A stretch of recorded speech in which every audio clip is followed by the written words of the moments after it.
प्रिय विद्यार्थियों, आइए पढ़ते हैं उत्तर प्रदेश माध्यमिक शिक्षा परिषद प्रयागराज की कक्षा 10 के संस्कृत विषय के अंतर्गत लक्ष्यवेध परीक्षा में कुछ और पद्यों को हमारी एक छात्रा ने कहा है कि मात्र 7 पद्य पढ़ाए गए हैं इसमें से, तो बाकी पद्य हम यहाँ कोशिश कर रहे हैं आज देखने के लिए।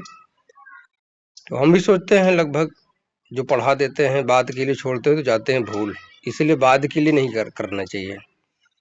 तो परीक्षा को देखते हुए आप लोग हर शब्द का अर्थ नोट करेंगे और समझेंगे, क्योंकि जो आपके बहुवैकल्पिक प्रश्न आते हैं वो कहीं से भी किसी भी पद्य से जो आपकी किताब में होगा वहाँ से पूछ सकता है। जैसे कोई पद्य किसने कहा है, या किसी पद्य का विच्छेद क्या है, या जो कारक से संबंधित बातें हैं, या कोई प्रत्यय, तो इसलिए जानना जरूरी है। तो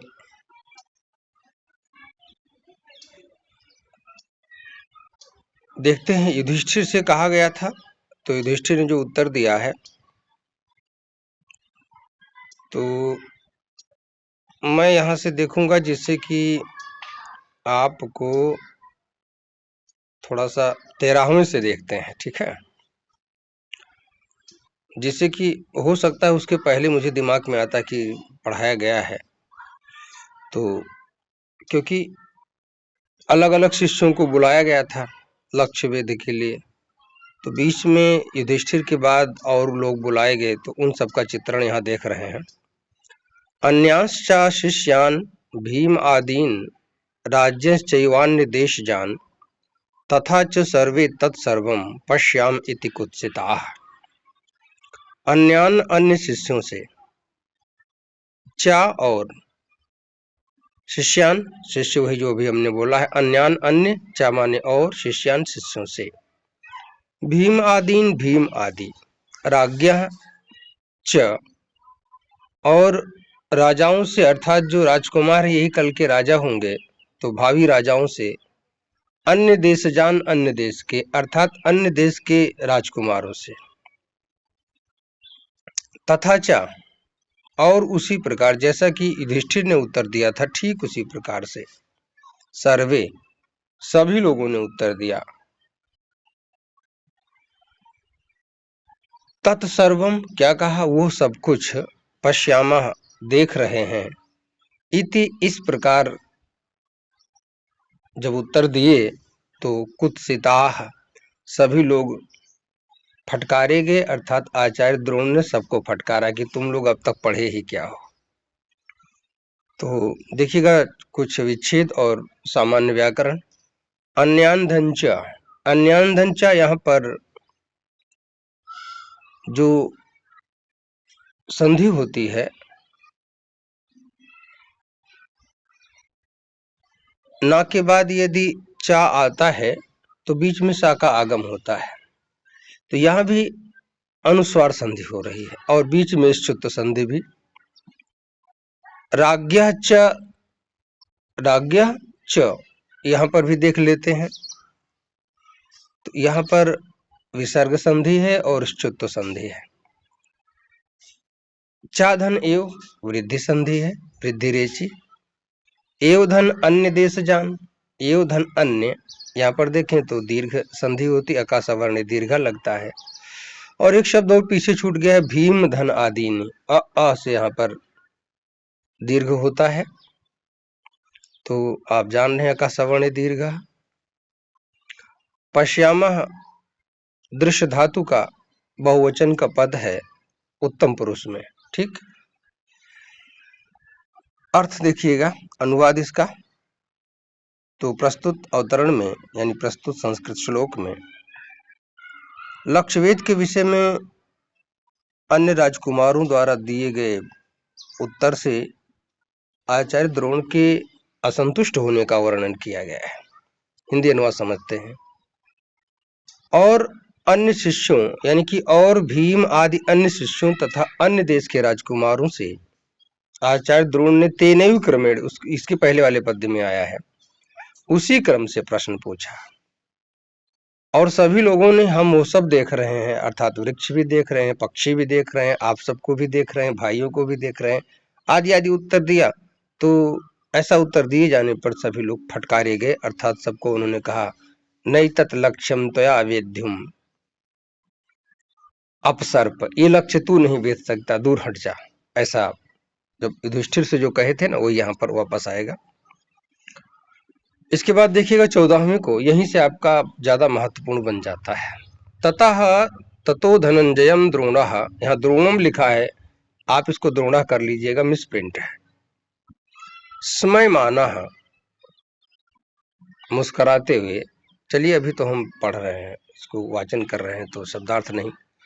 ततो धनंजयम द्रोणम, काटेंगे इसको, द्रोणः स्मयमानो अभ्यभाषत तो ये दानीम प्रहर्तव्यम एतल लक्ष्यम विलोक्यताम। ततः, इसके बाद, धनंजय,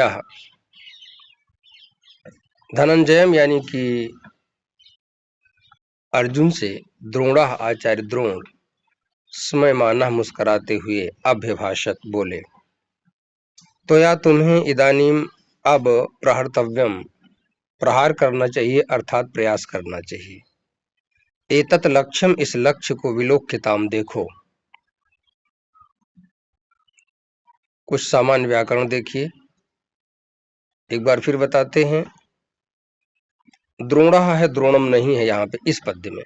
स्मयमानः, धन अभ्यभाषत, तो यहाँ पर विसर्ग संधि होती है और सूत्र वही है, अतोरु रप्लुताद रप्लुते। त्वया धन इदानीम, तो इदानीम आदिगुणः, प्रहर्तव्यम, तब्यत प्रत्यय लगाया गया, जो आपके सिलेबस में है, पूछा जा सकता है। धन एतत्, प्रहर्तव्यम धन एतत्, फिर एतत् धन लक्ष्यम, प्रहर्तव्यम के माँ में हल है, यानी माँ हल है तो संधि इधर नहीं होती है, लेकिन एतत् धन लक्ष्यम में संधि हो जाती है। लत तो संधि होती है, जिसका सूत्र है तोरली, जो कक्षा 9 और 10 के पाठ्यक्रम में नहीं था। तावर्ग के बाद यदि ला अक्षर आता है तो तावर्ग का यानी ता का भी ला हो जाता है, ऐसा वो तोरली सूत्र कहता है। चलते हैं आगे। विलोक्यताम देखने के लिए आया है, तो दृश्य धातु यहाँ भी है, विउपसर्ग है।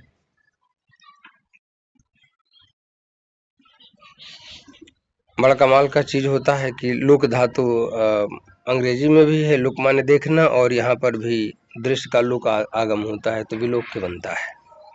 चलिए देखिएगा। इसके बाद आचार्य द्रोण मुस्कुराते हुए अर्जुन से बोले, अब तुम्हें प्रहार करना चाहिए, अर्थात तुम्हें कोशिश करनी चाहिए, इस लक्ष्य को देखो। अगला पद्य देखिएगा। एवं उक्तः सव्यसाची मंडली कृतकार मुकाः तस्थौ भासम समुद्दिश्य गुरुवाक्य प्रणोदितः। एवं उक्तः, ऐसा कहे जाने पर, एवं पद है और उक्तः पद है, वच धातु में तौ प्रत्यय लगाया गया, उ के स्थान पर वह आदेश हो गया, बन गया उक्तः। ऐसा कहे गए सव्यसाची, बाएं हाथ से धनुष चलाने वाले, लेफ्ट हैंडेड यानी कि लबड़िया अर्जुन, मंडलीकृत गोलाई में खींची हुई कारमुका धनुष को, तस्थौ खड़े हो गए, भाषम गिद्ध को, इन गीध को समुद्देश्य लक्ष्य बनाकर, गुरुवाक्य, गुरु के वचनों से, प्रणोदिता, प्रेरित। सामान्य व्याकरण समझते हैं। एवं धन उक्ता, सव्यसाची में बहुब्रीहि समास है, बाएं हाथ से जो धनुष चलाता है। मंडलीकृत कारमुका क्रियापद है, भी बहुब्रीहि समास का पद है। मंडली कृत कर लिया है धनुष को जिसने, अर्थात गोलाई में खींच लिया है। और गुरु वाक्य प्रणोदिता, गुरु के वचनों से प्रेरित, यहाँ भी बीच में तो तत्पुरुष है, गुरुणा, वाक्यन प्रेरिता या प्रणोदिता, तो पूरा पद बहुब्रीहि समास में बनता है। चलिए इसका एक शब्द और है, समधन उद्देश्य, लक्ष्य बनाकर। समझिएगा इसका अनुवाद। इस प्रकार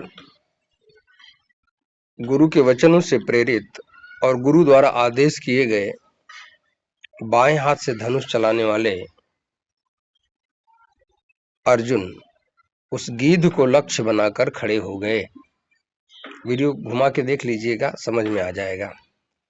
मुहूर्ताद इव, कुछ ही पल बाद, तम उनसे द्रोणाचार्य द्रोण ने तथैव उसी प्रकार समभाषत पूछा, पश्यसि एनम,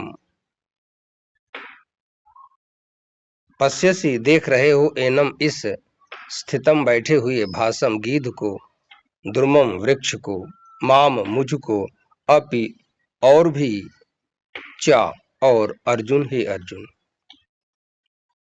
सामान्य व्याकरण। मुहूर्तात धन यु,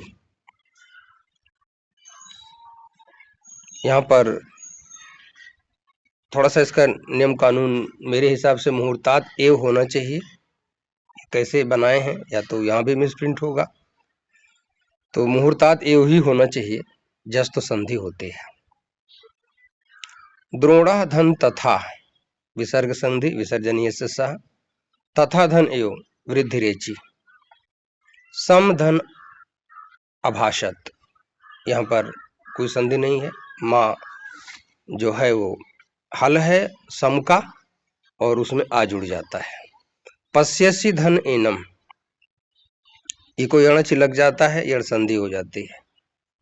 माम धन अपि, यहाँ पर भी कोई संधि नहीं है। चा और अर्जुन, इसमें संधि है, चा धन अर्जुन, अका सवर्णी दीर्घा। इसका अनुवाद समझिएगा।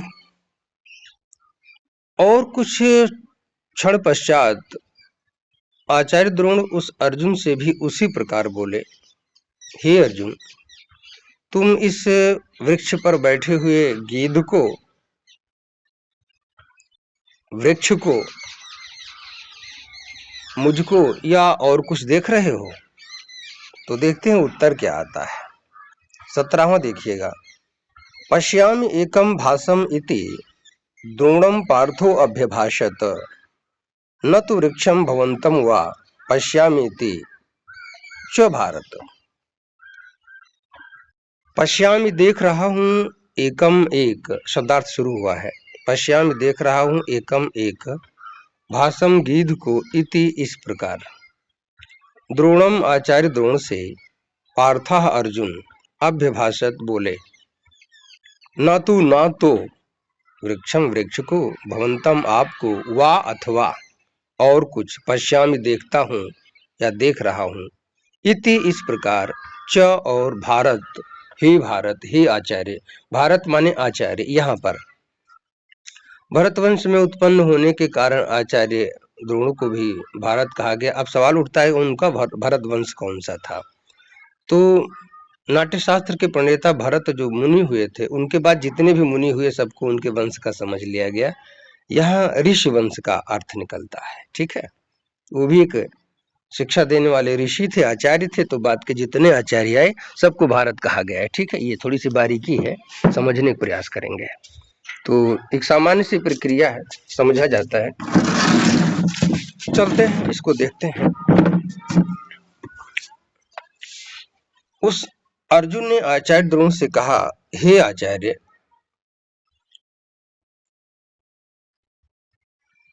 मैं एक गिद्ध को देख रहा हूं, ना तो वृक्ष को, ना आपको, और ना ही कुछ किसी और चीज को देख रहा हूं, मुझे केवल गिद्ध दिखाई पड़ता है। अगला पद्य समझिएगा। ततः प्रीत मना द्रोणो मुहूर्तादिव तम पुनः प्रत्यभाषत दुर्धर्षः पांडवा नाम महारथम। ततः इसके बाद प्रीत मना, प्रसन्न मन, द्रोण आचार्य द्रोण, मुहूर्ताद एव कुछ ही पल के बाद, तम उस अर्जुन से पुनः एक बार फिर, प्रत्यभाषत बोले, दुर्धर्षः कभी न हार मानने वाले, पांडवा नाम पांडवों की, दुर्धर्षा जो आया ये आचार्य द्रोण के लिए आया है, याद रखिएगा, पूछ सकता है किसके लिए आया है। पांडवा नाम पांडवों के महारथम, महारथी, यहाँ पांडवों का महारथी कहा गया है अर्जुन को। चलिए सामान्य व्याकरण समझते हैं। मुहूर्तात धन इव लिखा हुआ है, मैं मानता हूं मुहूर्तात धन इव, यहाँ पर जस्ट संधि हो जाती है। द्रोणोधन मुहूर्ताद, यहाँ पर देखें तो जो वो हुआ है ये विसर्ग संधि से हुआ है, हसी च सूत्र लगता है। प्रतिधन अभाषत इको यणच सूत्र लगेगा और दुर्धर्षा बहुब्रीहि समास का पद है। आगे सब स्पष्ट है। पांडवा नाम में षष्ठी बहुवचन का प्रयोग किया गया है। महारथम, महारथी कहा गया है। महारथी उसे कहते हैं जो 10,000 सैनिकों से अकेले लड़ने की हिम्मत रखता है और लड़ता है, उसे महारथी कहते हैं। चलिए अब इसका अर्थ समझते हैं। इसके बाद कभी भी हार ना मानने वाले आचार्य द्रोण उस अर्जुन से कुछ क्षण बाद प्रसन्नता पूर्वक पुनः बोले। अब जो भी वो बोले हैं वो आपको 19वें पद में मिलेगा। भाषम पश्यसि यदि एनम तथा ब्रूहि पुनर्वचः शिरा पश्यामि भासस्य न गात्रमिति सोब्रवीत। भाषम गीध को पश्यसि देख रहे हो, यदि, यदि माने यदि ही होगा क्योंकि अव्यय पद है। एनम माने इस, एतत् पद का द्वितीय एक वचन में बनेगा एनम, ठीक। तथा उसी प्रकार ब्रूहि, यहाँ तथा का मतलब है तो, ब्रूहि बताओ पुनः, दोबारा, वचः स्पष्ट अर्थात साफ साफ बताओ। शिरा सिर पश्यामि देखता हूं, भासस्य गीध का, न नाकी गात्रम शरीर इति, इस प्रकार सह वह अर्जुन अब्रवीत बोला। सामान्य व्याकरण समझते हैं। यदि धन एनम इको यणचि, पुनः धन वचः विसर्जनीय सह और शुरू विसर्ग संधि, गात्रम धन इति कोई विशेष संधि नहीं, और सह धन अब्रवीत विसर्ग संधि, अतोरु रप्लुताद रप्लुते सूत्र लगा है। इसका अनुवाद समझते हैं। प्रस्तुत श्लोक में लक्ष्यवेद के विषय में गुरु आचार्य द्रोण और शिष्य अर्जुन के बीच प्रश्न और उत्तर अर्थात बातचीत का वर्णन किया गया है। आचार्य द्रोण ने कहा, यदि तुम इस गीध को देख रहे हो तो विस्तार से अर्थात स्पष्ट बताओ, गीध में क्या देख रहे हो। उसने उत्तर दिया, अर्थात उसने कहा, मैं इस गीध का सिर देख रहा हूं, शरीर नहीं। 20वां पद्य समझते हैं। अर्जुनेन एवं उक्तस्तु द्रोणो हृष्ट तनुरुहा मुञ्चस्वेत्यब्रवीत पार्थम स मुमुच अविचारयन, मुमुचा विचारयन लिखा है ना, तो इसको यही समझ लेते हैं क्योंकि 21वें में 3 लाइनें मिलेंगी, क्योंकि एक पद्य को और ले लिया गया है थोड़ा सा अंश। अर्जुनेन, अर्जुन के द्वारा, एवं उक्ता ऐसा कहे जाने पर, तू माने होता है परंतु, लेकिन अर्थ लेंगे और। द्रोणाचार्य द्रोण हृष्ट तनुरुहा, प्रसन्न और रोमांचित, तनुरु का मतलब जिस खुशी से जिसके रोए खड़े हो जाते हैं। मुंचस्व बाण छोड़ दो इति, इस प्रकार अब्रवीत बोले पार्थम अर्जुन से। सह उस अर्जुन ने मुमूच बाण छोड़ दिया, अविचारेण बिना सोच विचार के। समझिएगा समान व्याकरण। अर्जुनेन धन एवं, यहाँ पर वृद्धि संधि हो जाती है। एवं धन उक्ता विसर्जनीय सा, एवं धन उक्ता धन तू, यहाँ उक्ता और तू में विसर्जनीय सा से विसर्ग का आधा सा हो गया है। और हृष्ट तनुरुहा ये विशेषण है आचार्य द्रोण का, खुशी से जिसके रोए खिल गए हैं अर्थात खड़े हो गए हैं। मुंचस्व धन इति, इको यणचि, इति धन अब्रवीत, यहाँ भी इको यणचि, दो बार यण संधियां हो रही हैं। मुमुच धन अविचारयन, यहाँ पर देखते हैं तो अकासवर्णी दीर्घा लग जाता है। प्रस्तुत श्लोक में अर्जुन के लक्ष्यवेद के विषय में दिए गए उत्तर से आचार्य द्रोण के प्रसन्न होने और अर्जुन को बाण छोड़ने का आदेश देने का वर्णन किया गया है। अनुवाद समझिएगा। अर्जुन के ऐसा कहे जाने पर प्रसन्न और रोमांचित आचार्य द्रोण ने उस अर्जुन से कहा, बाण छोड़ दो।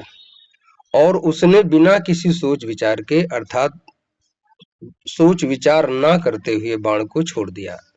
जाहिर सी बात है, लक्ष्य पर ध्यान केंद्रित है तो लक्ष्य वेद होगा। आगे बढ़ते हैं।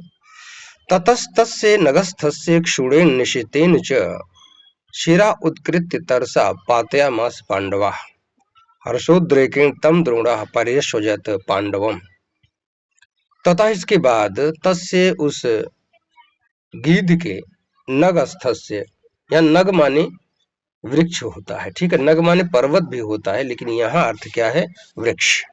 नगस्थस्य पेड़ पर बैठे हुए, क्षुरेण तीक्ष्ण अर्थात धारदार, निशितेन तेज, चा और ये बाण का विशेषण है, तो छुरेण यानी कि धारदार तेज, निशितेन बाण से, निशित माने तीर, बाण, एरो।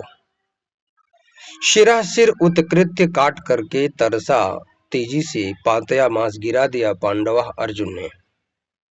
हर्ष उद्रेकेण प्रसन्नता की अधिकता के कारण तम उस अपने शिष्य को द्रोणाचार्य द्रोण ने परिशोजत हृदय से लगा लिया पांडवम पांडुपुत्र अर्जुन को। ठीक, समान व्याकरण। ततः धन तस्य विसर्जनीय शिष्य। परीक्षा में पूछ लेगा निश्चित माने क्या होता है, तो बाण उत्तर लिखिएगा। उत्कृत्य में लेप प्रत्यय लगा है, ये आपकी सिलेबस का है। हर्षधन उद्रेकेण, यहाँ पर आदि गुणा से गुण संधि होती है और परिधन अश्वजत इको यणचि लग जाता है। ठीक, अब समझते हैं इसका उपसंहार यानी कि अंतिम पद्य का अनुवाद। प्रस्तुत अवतरण में अपने शिष्य अर्जुन द्वारा लक्ष्य वेधने के बाद अत्यधिक प्रसन्न आचार्य द्रोण द्वारा शिष्य को हृदय से लगाए जाने का मार्मिक वर्णन किया गया है। इसके बाद पांडुपुत्र अर्जुन ने पेड़ पर बैठे उस गीध के सिर को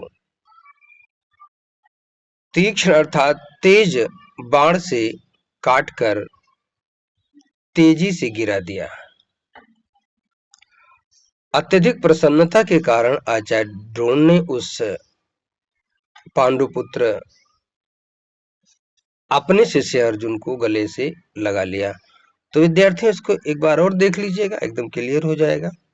और बिना शब्दार्थ लिखे अगर आप समझ रहे हैं कि हम सीख जाएंगे तो गलती कर रहे हैं। हर शब्द का अर्थ नोट करें, व्याकरण भी नोट करें, सब कुछ समझ में आ जाएगा। और जब खाली टाइम पाए तो इनको बाँचे खूब। जितने वाचन करेंगे उतने संस्कृत में प्रखरता आएगी। आज यहीं तक। शुभम भूयात। वीडियो को अधिक से अधिक विद्यार्थियों में शेयर कीजिएगा। आप वीडियो देखते हैं लेकिन लाइक नहीं करते, ऐसा न करें।